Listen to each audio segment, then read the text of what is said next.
Hey crafters, it's Hand Stamp by Cheryl. I'm here to show you a quick technique today, playing with your Stampin Write markers. So these are our basic markers that have a fine tip on one side and a brush tip on the other. You can buy them in color families or you can buy the whole set. So we have 53 colors in our Stampin' Up! Collection.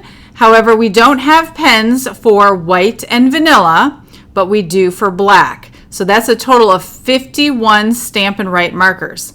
Now, I prefer to buy the whole set together because then you get a case that comes with it. The in colors don't come with it, so you can add those on separately, and neither does the black marker, so you can add that on separately. But I love these because they are so versatile. And every crafter loves pens, right? So this is just another kind of pen to add to your arsenal. So when you are using Stampin' Write markers, you can do like journaling, or you can sign on the inside of a card using this side, or over here you can do more filling in on the lines or something like that if you're trying to add color. Now these are different than our alcohol markers. Alcohol markers, and I'll do a separate video on these, but these come in a 2-pack of each color that's available, and one would be the light shade and one would be the dark shade. And these color on a variety of surfaces, but they are meant for shading.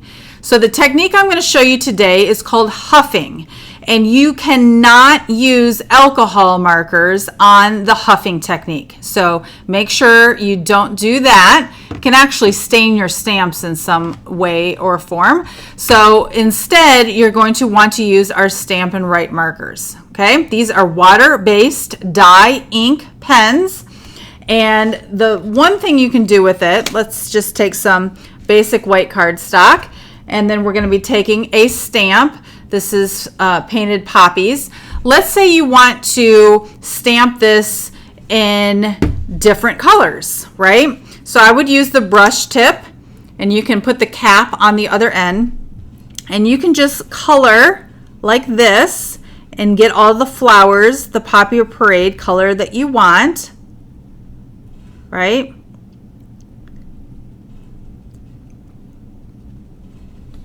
You don't want to press too hard because you don't want to damage the brush tip, but you definitely want to make sure you get the coverage on.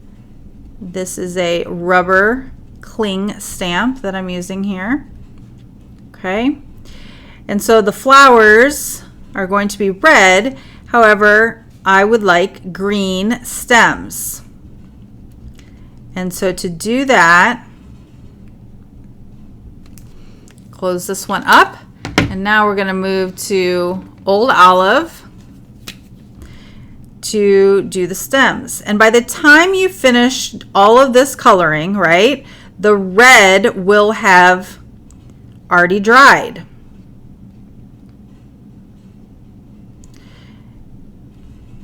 And so if you want to add more than one color to a stamped image in this fashion, you will need to re-moisten the ink so that it will be ready to adhere onto your cardstock.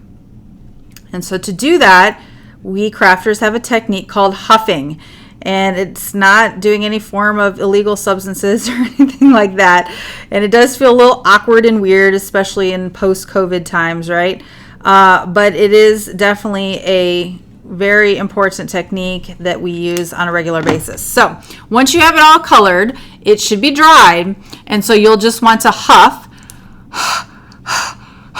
give it a couple puffs, and then you'll be able to re-moisten the ink so that you can get a stamped image. How awesome is that? Okay, now you can use the Stamparatus for even a better coverage or more colors or a bigger stamp or something like that, right?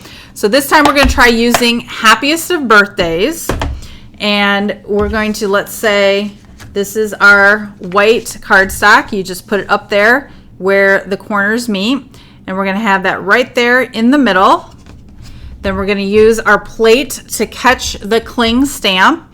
And for this particular one, I'm going to try and do a rainbow using primarily our Brights collection.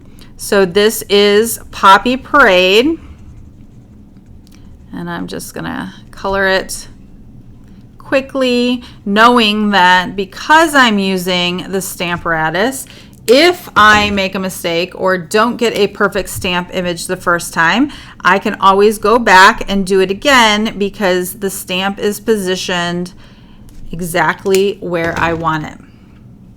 Okay, so that was Mango Melody. Now we're switching over to Granny Apple Green, one of my favorites. So like I said, you can get these pens by the color family, so 10 in a pack, or you can buy just the in colors, and there are 5 in colors one year and 5 in colors the next year. And then the black one is sold separately, and I use the black one all the time. Okay, so from here I'm going to Bermuda Bay. Make sure you got the right tip. Okay, and then Gorgeous Grape. Oops, I just got a little out of place, so that's okay. Okay, so once I've got it colored,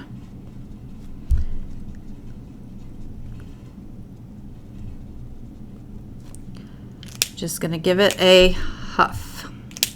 Okay, and you can take this plate off too and do it this way. And yes, it feels weird, but you'll get over it, right? And then you'll press it down, and hopefully you got the full coverage that you wanted. Wow, pretty good. But like I said, because this is a Stamparatus, you could quickly, like I'm seeing I missed a little bit over here on the T. I mean, it's probably easiest to just do it all over again a second time. That's the best way to get coverage on a bigger or a background stamp like this one. But how much more interesting is this when it is stamped in different colors rather than just one?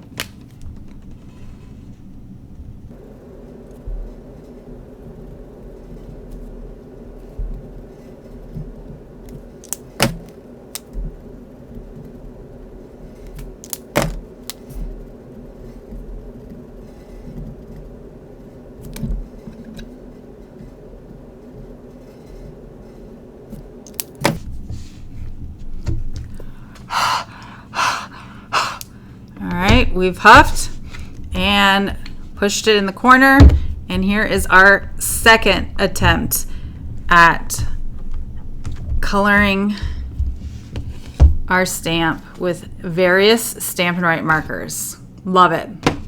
Thanks for watching. Happy crafting.